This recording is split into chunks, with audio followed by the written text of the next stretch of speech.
A'udzu billahi minasyaitonir rajim. Bismillahirrahmanirrahim. Assalamualaikum warahmatullahi wabarakatuh.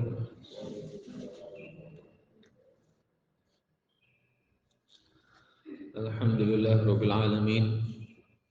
Alhamdulillahilladzi anzala sakinata fi qulubil mu'minin liyazdadu imanan ma'a imanihim.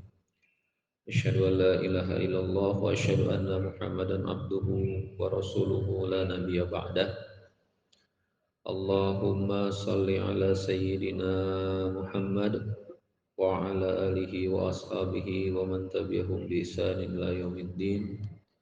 Wa qala rabbi shrah li sadri wa yassir li amri wa hlul 'uqdatam min lisani yafqahu qawli.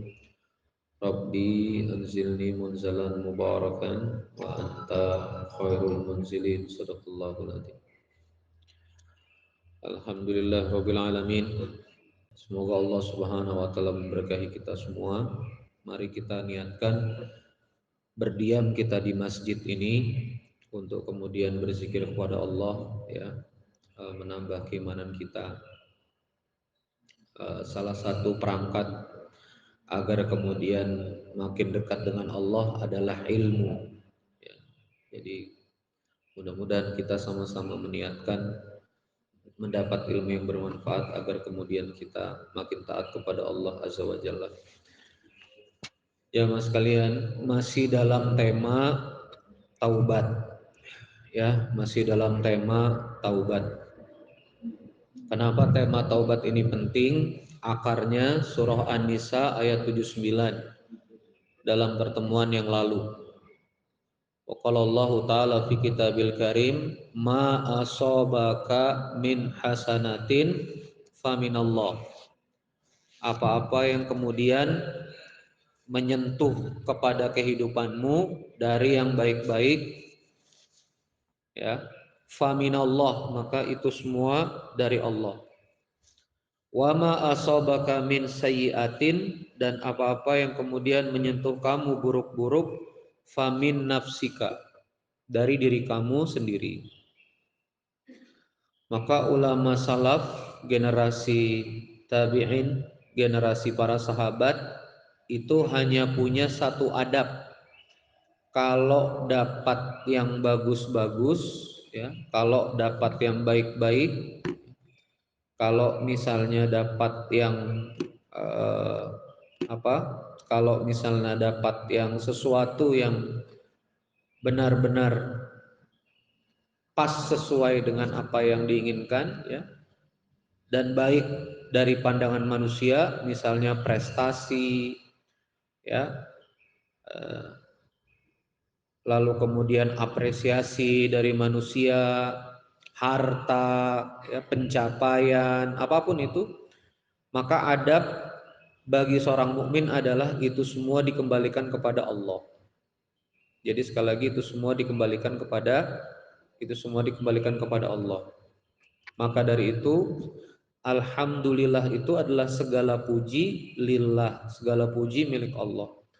Hamba Allah yang menikmati pujian dan merasa bahwa pujian itu adalah miliknya, dia sedang mengambil hak Allah Azza wa Jalla. Saya ulangi sekali lagi, ya. Hamba Allah yang senang dengan pujian, menikmati pujian dan mengiyakan pujian itu untuk dirinya, maka dia sedang mengambil hak Allah karena alhamdulillah. Selanjutnya, wa ma asabaka min sayyi'atin famin nafsika, dan apa-apa yang datang jelek-jelek, ya, aib di muka Allah semuanya, beberapa, ya, semuanya nggak mungkin lah, ya, kalau aib itu biasa kebuka sebagian. Lalu kemudian Allah izinkan orang-orang, ada yang menzalimi, ada yang menggibahi, ada yang memfitnah, ya, sehingga berubah sesuatu di kehidupan kita, kita tersakiti, terguncang, ya. Maka itu semua harus diyakini famin nafsika, karena dirimu sendiri. Ulama tafsir menjelaskan karena dosa-dosamu sendiri. Nah, maka kenapa kita berputar-putar pada tema taubat, ya? Karena pertaubatan itu, kawan-kawan sekalian yang dirahmati Allah Subhanahu wa taala, pertaubatan itu merapikan hidup. Nah, Jadi pertaubatan itu membuat hidup ini lebih baik. Pertaubatan itu membersihkan pipa-pipa rezeki kita, pipa-pipa rahmat kita, ya, ganjalan-ganjalan di kehidupan kita itu dengan pertaubatan. Hanya dengan bertobat kepada Allah kita bisa kemudian makin baik. Nah, pada tema kesempatan pagi hari ini, selain kemudian zikir astagfirullahaladzim, ternyata taubat itu juga bisa ditebus dengan amal soleh. Nah, sekali lagi ya, jadi amal soleh itu bisa jadi wasilah pertaubatan kepada Allah Azza wa Jalla. Ini kayak balai saji budana, ya, menggerakkan orang kemudian bagi makanan. Nah, dalam sedekah itu ada pertaubatan. Ini kayak saya ngajar gini. Ngajar begini ini sebetulnya niat yang paling bagus itu kata guru saya apa ya, untuk pertaubatan. Jadi bukan untuk keren, bukan untuk dipuji, bukan untuk populer gitu ya. Maka karena dia pertaubatan, ya mau disimak 1000 orang, mau disimak 500 orang, mau disimak 9 orang, 3 orang, dia adalah bagian dari pertaubatan. Nah, ayatnya di mana? Ya. Ayatnya di surah Al-Furqan, surah ke-25 ayat 68, 69, 70. Sudah saya copy di grup pemamur masjid itu. Surah Al-Furqan surah 25 ayat 68, 69 dan 70. A'udzu billahi minasyaitonir rajim. Walladzina la yad'una ma'allahi ilahan akhar. Dan orang-orang yang la yad'una ma'allahi ilahan akhar, tidak menyembah, dan orang-orang yang tidak menyembah Tuhan yang lain bersama Allah. Di sini kalimatnya menyembah, la yad'una itu sebetulnya memohon, meminta, ya, berdoa.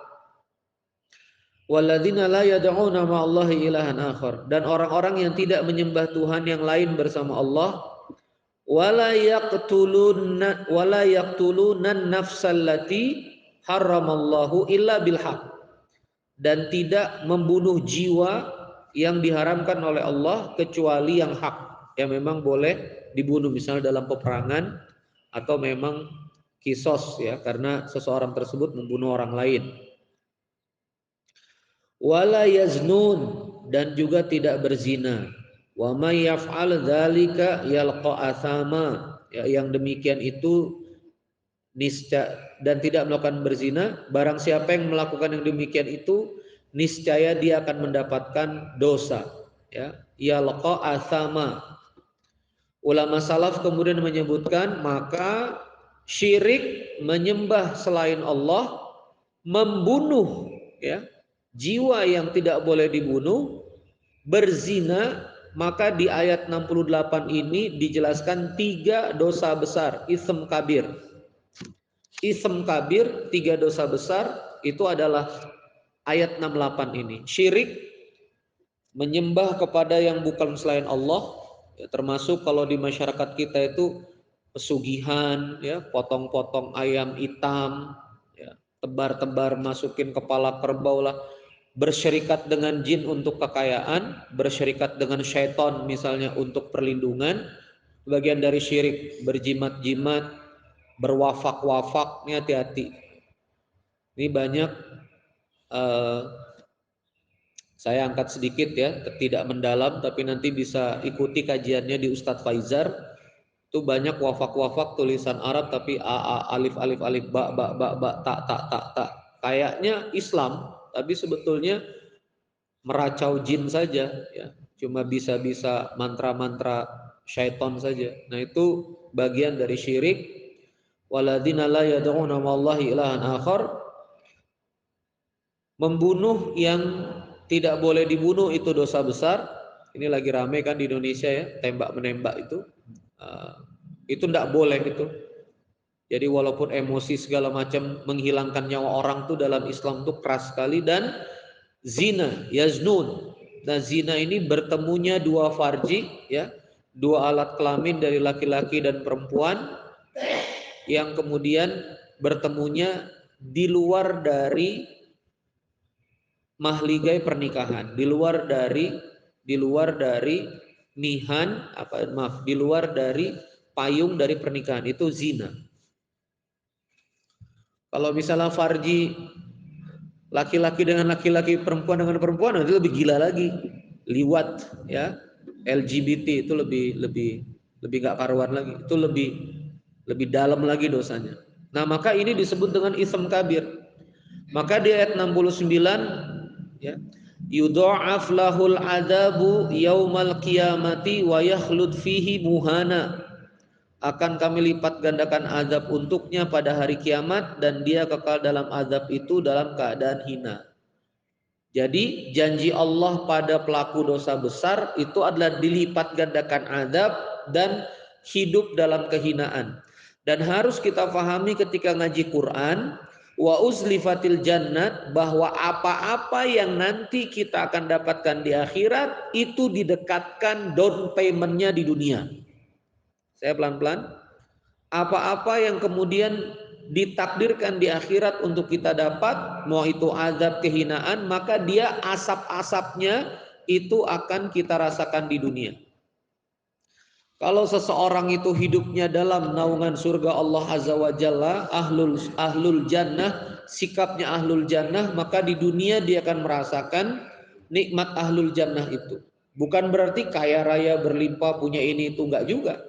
Tapi hadir ketenangan, hidup dalam kemuliaan, hidup dalam kehormatan, nah itu ya, asap-asapnya surga, bau-baunya surga. Tapi kalau misalnya dia hidup dalam perilaku ahlun nar, maka di dunia juga bau-baunya neraka itu juga sudah tercium dalam kehidupannya. Nah, maka dari itu membaca ayat 69 ini, ya, naudzubillah tsumma naudzubillah, misalnya kita melakukan dosa besar di atas yang ayat 68, maka nggak bisa kita cuma baca, oh ini azabnya nanti di akhirat, nggak bisa. Kalau dia bisa diterapi di dunia, terapi di dunia. Maka gimana terapinya? Nah, inilah rahmat Allah di surah Al-Furqan ayat 70, ya.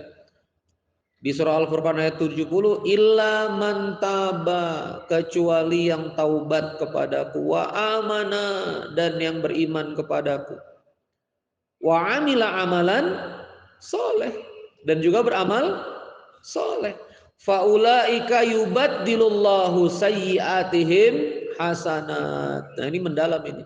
Faulaika yubaddil, maka Allah akan yubaddilullahu sayyiatihim hasanat. Ini badal itu apa Bapak Ibu sekalian? Gini, mohon maaf ya, ini juga namanya Quran wakaf. Ini Quran udah berat banget ini kayaknya hidupnya, protol ini. Nah, kalau saya ambil ini Quran tikror, saya ganti dengan Quran yang baru, ini namanya yubaddilullahu sayyiatihim hasanat. Maka saya ambil yang kurang baik ini, Quran protol ini, saya ganti dengan Quran yang baik. Ini namanya yubaddilullahu sayyiatihim hasanat. Maka yubaddilullahu sayyiatihim hasanat, Allah akan ambil dosa-dosa kita, Allah ganti dengan pahala. Ini hebatnya Allah, walaupun itu ism kabir. Allah akan ambil yang jelek-jelek dalam kehidupan kita, kesulitan kita, kesempitan kita, Allah ganti dengan kelapangan. Yubaddilullahu sayyiatihim hasanah. Allah ganti, Allah angkat kegelisahan kita, Allah kasih ketenangan, ya. Allah angkat utang kita, Allah kasih pelunasan. Allah angkat penyakit kita, Allah kasih kesembuhan. Yubaddilullahu sayyiatihim hasanah. Maka kalau saya suka bikin tema ceramah itu, ayat Al-Furqan 70 ini kita sebut juga sebagai renovasi kehidupan. Jadi kalau mau merenovasi kehidupan itu ayat 70 ini. Yubaddilullahu sayyi'atihim hasanat wa kanallahu ghafurur rahima. Nah, makanya ayat ini ditutup dengan asma Allah, wa kanallahu ghafurur rahima. Sungguh Allah itu Maha Pengampun, Maha Penyayang. Ulama tafsir sepakat kalau asma Allah ditaruh di ujung ayat, maka asma Allah di ujung ayat itu adalah semangat dari keseluruhan ayat. Apa asma Allah di ayat 70 ini? Maha Pengampun, Maha penyayang. Maka ayat 70 ini berbicara semangat apa? Ampunan dan kasih sayang Allah. Dimulai dari dosa besar itu tadi. Syirik, bunuh, zina. Ya, Allah janjikan lipat gandakan azab, ya. Sebetulnya fit dunya wal akhirah itu kalau Allah bilang azab begitu, terapinya ada di ayat 70. Nah, yang saya ingin bahas adalah terapi kehidupan itu hanya bisa jalan dengan 3 konfigurasi kunci, 3 konfigurasi aktivitas. Illa mantaba, siapa-siapa yang tobat, wa amana, siapa-siapa yang beriman, wa amila amalan soleh, dan juga berbuat amal soleh. Ustadz, saya sudah taubat ini, udah istighfar, udah. Pertanyaannya, beriman nggak? Apa maksudnya beriman? Yakin nggak Allah bisa mengubah kehidupan? Bulat nggak keyakinan pada Allah kalau Allah itu Ar-Razak, Al-Fattah, Al-Ghani? Yakin nggak bahwa Allah itu maha baik? Ini wa amanah. Banyak orang kemudian bertobat tapi masih sangka buruk kepada Allah. Emangnya Allah bisa memperbaiki kehidupan saya? Emangnya Allah mampu? Saya sudah berdoa lama, kayaknya nggak ada perubahan. Nah, ini cacat di wa amanah. Maka taubat itu kembali, iman itu meyakini. Seperti gini, saya mau kasih ilustrasi ya. Mantaba itu menuju kepada Allah. Jadi ini misalnya. Saya kayaknya punya banyak masalah nih, saya pengen ngobrol sama Ustadz Randy. Bapak ibu ke saya itu baru tabah. Tubuh ila Randy. Tapi sampai ketemu saya, Bapak juga ngeraguin, Ustadz ini kira-kira bisa nggak menyelesaikan masalah saya. Itu belum amanah. Itu belum apa? Belum amanah. Dia cuma balik aja. Nah, kalau kita taubat saja, tapi kita nggak yakin sama Allah, itu baru apa? Mantaba. Baru taubat saja. Nah, makanya ini pentingnya kita belajar mahabbah, belajar ma'rifat. Kita harus bangun keyakinan kepada Allah bahwa Allah itu maha baik, Allah itu maha melindungi. Ada yang menarik. Saya kemarin dengar ceramah salah satu guru tasawuf di Mesir ya. Beliau tuh ngomong, sebetulnya kalau misalnya kita dizalimi atau kita sedang ada problem dengan sesama manusia, itu cuma tanah dengan tanah, benar juga. Manusia dari tanah, kita dari tanah, itu cuma konflik apa? Tanah dengan tanah. Misalnya ibu-ibu nggak enakan sama grup ibu-ibu ini, grup ibu sebetulnya itu perkelahian apa, Bu? Tanah dengan tanah. Ibu-ibu dari tanah, ibu ini dari tanah, ibu itu dari tanah. Wah, itu kami ini difitnah, dia ambil posisi suami saya, kami ini difitnah, lalu kemudian dia ambil ini, dia menjelekkan saya, dia begini Ustadz, ya kami rebutan begini Ustadz, gini. Padahal semuanya itu hasanat dari Allah, sayiat dari Allah. Maka yang ada hanya Allah saja. Yang lainnya itu cuma, sebetulnya yang lainnya nggak ada, fana. Lo benar ini, setelah kita meyakini, setelah mati sudah selesai. Ya. Tinggal urusan nanti di yaumul hisab kepada Allah Azza wa Jalla. Nah, maka harus kembali ke surah Al-Furqan ayat 70 ini gimana? Mantaba wa amana. Taubat dan meyakini Allah. Boleh diulangi? Taubat dan beriman meyakini kepada Allah. Tapi ternyata nggak cukup, Pak. Nah, ini ilmunya. Ustadz, saya udah taubat, saya sudah yakin Allah itu maha. Udah yakin saya, Pol. Pertanyaannya, amal solehnya mana? Wa amila amalan solihan. Amal solehnya mana? Ya kan? Alhamdulillah nih, bapak-bapak, ibu-ibu subuh berjamaah di masjid, tirakat, qiyamul lail, itu bagian dari amal soleh.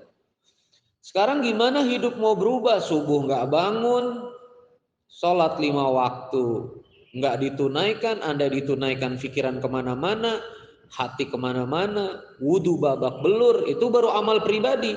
Amal soleh di sini itu amal yang kemudian punya maslahat, Saleh itu punya manfaat, ya. Sedekah enggak, ngasih makan orang enggak pernah, kan gitu. Kontribusi infak selalu nanya-nanya, sangka buruk terus, ya kan? Sama kotak masjid sangka buruk, sama yayasan sangka buruk, sama lembaga amil zakat sangka buruk. Ini kayaknya uangnya bakal dipakai nih uangnya gitu. Tapi nyumbang nggak pernah. Sebetulnya kalau misalnya sangka buruk ya taruh berasnya. Kalau sangka buruk uang yang kayak gini beliin vouchernya apa kayak langsung bayarin apa kayak gitu loh. Ini kebanyakan sangka buruk. Jadi intinya gini Pak, ayah bunda sekalian ya. Ini saya harus ngomong begini karena ini saya rekam ceramah saya sharing ke kawan-kawan saya di beberapa jaringan medsos. Pernah lihat kunci brankas bank nggak? Yang harus 2 kunci, pernah nggak? Kalau misalnya mau buka brankas di bank, SDB, Safe Deposit Box, itu biasa satu dipegang suami, satu dipegang istri. Satu dipegang kita, satu dipegang orang banknya. Pak, saya buka Safe Deposit Box, kita colok itu puter, orang bank juga harus colok, krek, baru kebuka. Itu namanya kunci konfigurasi. Dia nggak bisa satu kunci. Nah, kunci konfigurasi renovasi kehidupan itu 3. Pertama kunci tobat, masukin, sudah istighfar, krek. Kedua kunci iman, yakin kepada Allah, krek. Ketiga kunci amal soleh, krek. Baru itu berubah. Baru maharnya cocok. Nah, gitu loh. Baru apa? Maharnya cocok ini. Kalau orang Sulawesi Selatan bilang cocok nih. Nah, cocok nih. Nah, gitu. Pas. Baru dia pas, baru kebuka itu pintu langit itu. Kalau 3 kunci ini dibuka. Makanya sebenarnya Bapak Ibu sekalian, kalau yakin dosanya banyak, harusnya amal solehnya makin banyak. Pasca pulang umroh kemarin tuh saya banyak kejadiannya. Saya diajarkan Allah di Mekah dan Madinah, saya bilang dosa saya banyak betul nih. Usia saya 36 tahun, usia hijriah saya itu 38 tahun, 1446 saya 40 tahun. Saya lahir 25 Syawal 1406 Hijriah. Juli 86. Ya, usia Masehi saya 36, usia Hijriah saya 38. Berarti 2 tahun lagi saya usia kenabian ya. Mirip sama Nabi Muhammad usia 40. Konon kalau 40 itu kacau tuh sampai akhir hayat. Ini nggak nakutin Bapak yang 40 ya. Jadi putus asa, waduh Ustaz saya udah 40 Ustaz. No. Ini evaluasi buat saya. Jadi perasaan berdosa itu harusnya membuat kita pancang amal soleh. Ya sekarang Pak, nanti ini mohon saya dibantu juga. Saya sekarang itu sebetulnya wakaf waktu ngajar, infak waktu ngajar jam 10 pagi, jam 1 siang, jam 4 sore, jam 8 malam. Kemarin ke rumah singgah Basnas ya, pasien-pasien kanker. Saya sambil ceramah itu ada namanya Teh Oci, nunggu donasi tulang sumsum sampai mimisan gitu, leukemia. Masya Allah. Ibu-ibu akhwat terus ya gitu sampai malam. Banyak yang nanya sama saya karena nggak enakan. Ustadz nih kita cuma 12 orang, sekian orang. Ngapain Ustadz keliling-keliling? Kami juga nggak bisa ngasih bisyarah, nggak bisa ngasih amplop yang berarti, nggak bisa. Kira-kira ngapain Bu? Keliling-keliling dan dakwah itu adalah bagian dari apa? Amal soleh. Nah, yang bisa ngajar. Ayahanda apa bisanya? Oh saya bisa ngurus masjid nih, urus. Saya setelah pulang kantor bisa urus sound system, urus. Gitu loh. Itu diniatkan menjadi amal soleh. Saya bisa ngurus majelis taklim nih, urus. Ustadz saya nggak bisa apa-apa, tapi saya mau ngajak orang di subuh mahabbah, ajak gitu loh. Harus ada. Sekarang amal soleh saya apa? Jadi datang ke Allah tuh jangan tangan kosong. Ya Allah saya udah taubat, saya sudah iman. Itu ditunggu sama Allah. Amalmu apa? Apa gitu. Itu yang kemudian saya tanyakan juga sama diri, mau ngasih apa ke Allah? Ya, maka harus ada amal soleh. Karena ceramah terbatas karena fisik, bisanya koordinasi makanan, menghimpun donasi dengan kawan-kawannya sudah setiap pagi. Jadi setiap pagi ini bukan cari muka Pak. Kita sadar suami istri butuh ditolong Allah, apalagi karena lagi kanker rahim stadium 3. Ya, masih dalam tahap penyembuhan juga. Kanker itu bisa hidup lagi selnya, bisa tidur dorman. Maka mudah-mudahan dengan amal soleh Allah Azza wa Jalla bisa membantu kita.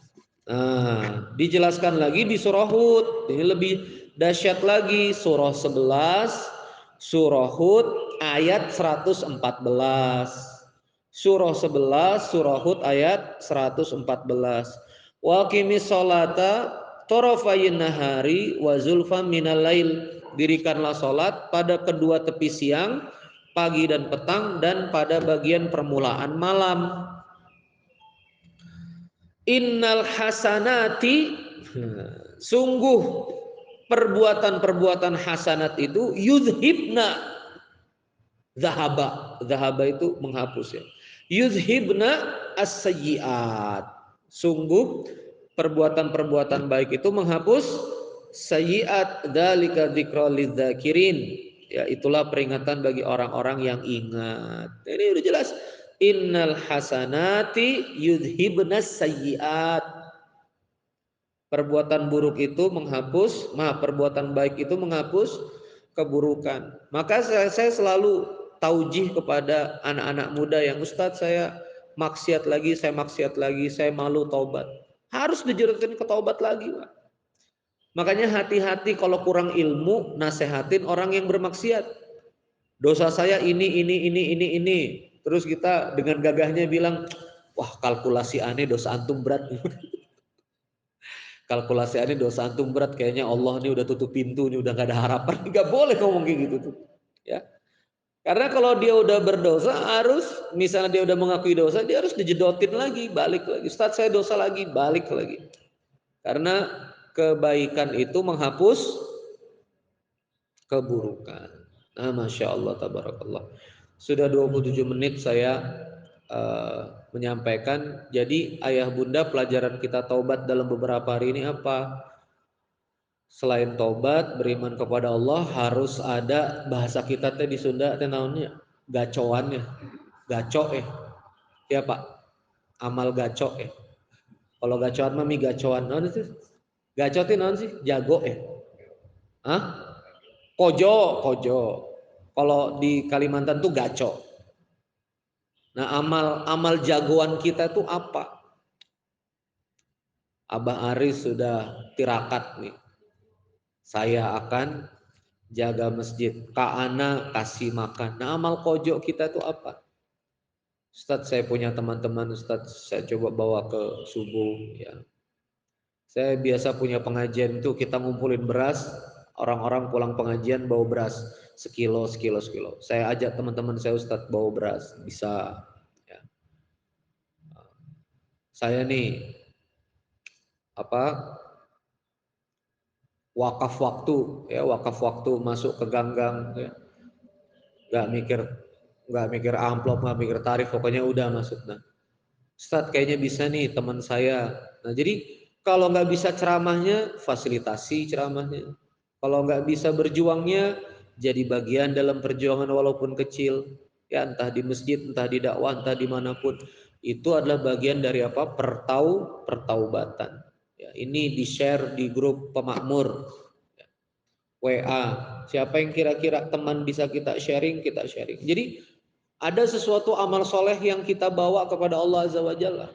Nah, mudah-mudahan Bapak Ibu sekalian, kalau kita tunaikan taubat, iman dan amal soleh ini, ayo sama-sama faulaika yubaddilullahu sayyiatihim hasanah. Khotib badal itu loh. Khotib badal, apa artinya khotib badal tuh? Khotib pengganti. Nah, badal itu. Nah, hidup kita ini perlu dibadal. Dosa-dosa kita perlu dibadal dengan hasanat. Takdir-takdir buruk kita, bukan takdir buruk ya, ketetapan-ketetapan gak enak, itu bisa juga dibadal sama Allah. Jadi tafsir dari faulaika yubaddilullahu sayyiatim hasanat termasuk Allah angkat takdir-takdir gak enak dalam kehidupan kita, qadar-qadar gak enak yang kemudian akan terjadi, Allah angkat, Allah ganti dengan ketetapan-ketetapan yang lapang, ketetapan-ketetapan yang baik. Nggak jadi sakit, nggak jadi celaka, ya, nggak jadi berurusan sama orang. Itu faulaika yubaddilullahu sayyiatihim hasanat. Kuncinya 3: taubat, iman, amal soleh. Disingkatnya TIAS ya. Kalau guru saya menyingkatnya TIAS, T-nya tobat, I-nya iman, AS-nya amal soleh insya Allah. Cukup ya. Allahumma sholli ala sayyidina Muhammad wa ala sayyidina Muhammad. Sudah 30 menit saya menyampaikan ini. Semoga hari ini kita disayang Allah dan hari-hari berikutnya disayang Allah. Allah bukakan semua pintu rezeki, semua pintu kebaikan. Yang punya hajat Allah kabulkan segala hajatnya. Allah karuniakan banyak-banyak kebaikan kita hari ini. Allahumma inni as'aluka ilman nafi'a wa rizqan thayyiban wa amalan mutaqabbala. Allahumma inni as'aluka ilman nafi'a wa rizqan thayyiban wa amalan mutaqabbala. Allahumma inni as'aluka ilman nafi'an wa rizqan thayyiban wa amalan mutaqabbala. Asbahna wa asbahal mulku lillahi walhamdulillahi la syarika la la ilaha illa wal hayyul qayyum wa atubu ilaih. A'udzu bikalimatillahi tammah min syarri ma khalaq. Terima kasih. Wassalamualaikum warahmatullahi wabarakatuh.